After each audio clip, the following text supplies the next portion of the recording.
Assalamualaikum warahmatullahi wabarakatuh. Halo sahabat petani di seluruh Indonesia. Kembali lagi di channel Jimat Gunung Kidul. Hari ini, kita akan membuat pupuk ajaib yang bisa bikin tanaman kita subur makmur, yaitu pupuk organik dari kotoran kambing. Nah, ini dia bahan utama kita, 1 drum penuh kotoran kambing. Saya sendiri sih nggak punya kambing, tapi untungnya tetangga baik hati mau berbagi. Terima kasih, Pak Muji tetanggaku yang baik. Langkah pertama, kita buat dulu starter bakteri pengurai. Di sini saya pakai air bersih, M4, tetes tebu, dan sedikit kejutan, Yakult. Yakult ini kaya bakteri baik yang bisa mempercepat proses penguraian kotoran kambing. Campurkan semua bahan ini dengan perbandingan yang tepat. Untuk takarannya, bisa kalian lihat di deskripsi video ya. Aduk-aduk sampai merata, dan biarkan beberapa saat agar bakteri-bakteri baiknya bangun dan siap bekerja.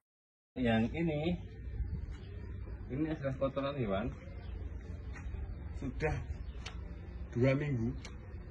Pastikan semua bagian kotoran kambing ini gembur dan tidak menggumpal. Kalau ada yang masih keras, kita pecah-pecah dulu ya. Kenapa sih kita pakai M4, tetes tebu, dan Yakult? Jadi gini, EM4 ini isinya mikroorganisme baik yang tugasnya mengurai bahan organik.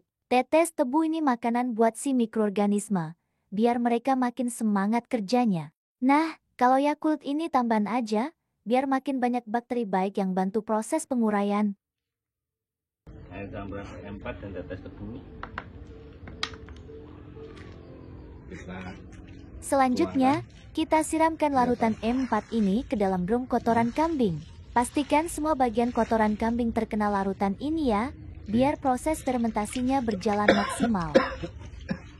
Kenapa sih kita pakai kotoran kambing? Kotoran kambing ini kaya akan unsur hara yang dibutuhkan tanaman, seperti nitrogen, fosfor, dan kalium. Selain itu, pupuk organik dari kotoran kambing ini juga bisa memperbaiki struktur tanah dan meningkatkan kemampuan tanah dalam menyimpan air. Penggunaan M4, tetes tebu, dan Yakult ini juga bukan tanpa alasan ya. M4 mengandung bakteri pengurai yang efektif, tetes tebu sebagai sumber makanan bagi bakteri, dan Yakult sebagai tambahan bakteri baik yang bisa mempercepat proses fermentasi. Yang penting ada rongga udara, karena nanti akan ada penguapan gas. Cukup kita tebu dulu. Oke, kita tunggu. Nah, itu dia cara membuat pupuk organik dari kotoran kambing. Mudah kan? Dengan pupuk ini, tanaman kita pasti akan tumbuh subur dan menghasilkan panen yang melimpah. Jangan lupa, selalu gunakan pupuk organik untuk menjaga kelestarian lingkungan kita. Tujuan kita menambahkan bahan-bahan ini adalah untuk mempercepat proses penguraian kotoran kambing, menggemburkan teksturnya, dan mematangkan pupuk organik ini. Jadi, pupuk yang kita hasilkan nanti benar-benar berkualitas dan bermanfaat buat tanaman.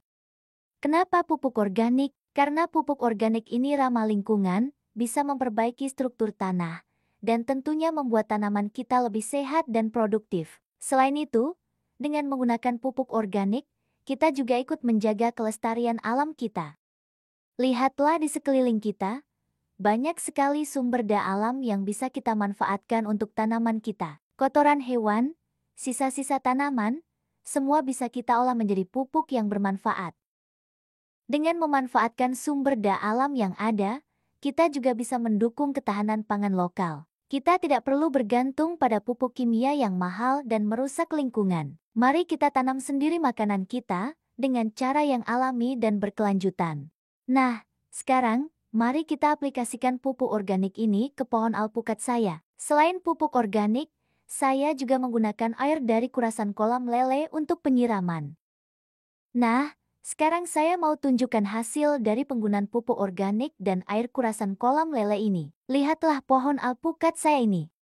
Pohon ini masih kecil, tingginya baru sekitar 1 meter lebih sedikit. Batangnya juga masih sebesar jempol tangan orang dewasa. Tapi, lihatlah, pohon ini sudah mulai berbunga.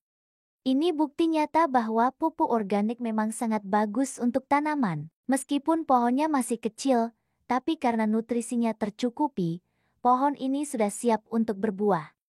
Saya yakin, dengan perawatan yang tepat dan penggunaan pupuk organik secara rutin, pohon alpukat ini akan tumbuh besar, sehat, dan menghasilkan buah yang lebat. Dan yang terpenting, kita melakukannya dengan cara yang ramah lingkungan dan berkelanjutan. Lihatlah lebih dekat. Bunga-bunga ini tumbuh di setiap dahan pohon alpukat saya. Ini adalah pertanda baik bahwa pohon ini mendapatkan nutrisi yang cukup dari pupuk organik yang kita buat. Bisa kalian lihat sendiri, bunganya sangat banyak dan sehat. Ini adalah hasil dari perawatan yang telaten dan penggunaan pupuk organik yang tepat. Dan sekarang, saya akan tunjukkan pohon alpukat saya yang lain, yang sudah berbuah besar-besar. Lihatlah buahnya. Satu buah alpukat ini bisa berbobot sekitar 1 kilo. Ini adalah bukti nyata bahwa pupuk organik sangat efektif untuk meningkatkan hasil panen. Ini teman saya, dia sampai tidak percaya bahwa pohon sekecil ini bisa berbuah selebat ini. Dia bilang, wah, pohonnya kecil tapi buahnya gede-gede banget. Ini sih luar biasa. Ya, itulah keajaiban pupuk organik. Dengan pupuk organik, kita bisa mendapatkan hasil panen yang melimpah, meskipun dengan lahan yang terbatas dan pohon yang masih kecil. Saya yakin, dengan perawatan yang tepat dan penggunaan pupuk organik secara rutin, pohon alpukat ini akan tumbuh besar, sehat, dan menghasilkan buah yang lebat. Dan yang terpenting, kita melakukannya dengan cara yang ramah lingkungan dan berkelanjutan. Terima kasih sudah menonton video ini. Jangan lupa like, komen, dan subscribe channel Jimat Gunung Kidul agar tidak ketinggalan video-video menarik lainnya. Sampai jumpa di video berikutnya. Wassalamualaikum warahmatullahi wabarakatuh. Omongi rungokno ya, aja sok nyepelekne karo wong desa. Wong desa ki seru-seru sedap. Omahe elek, wonge buluk, penggayane ngarit, penggayane ning sawah. Nek kok takoni dhuwit 100.000 ngono, paling ora duwe. Tapi nek kok tawani lemah, sing gandeng karo lemahe dheke 150 juta, dibayar neng nggen le. Hidup wong desa.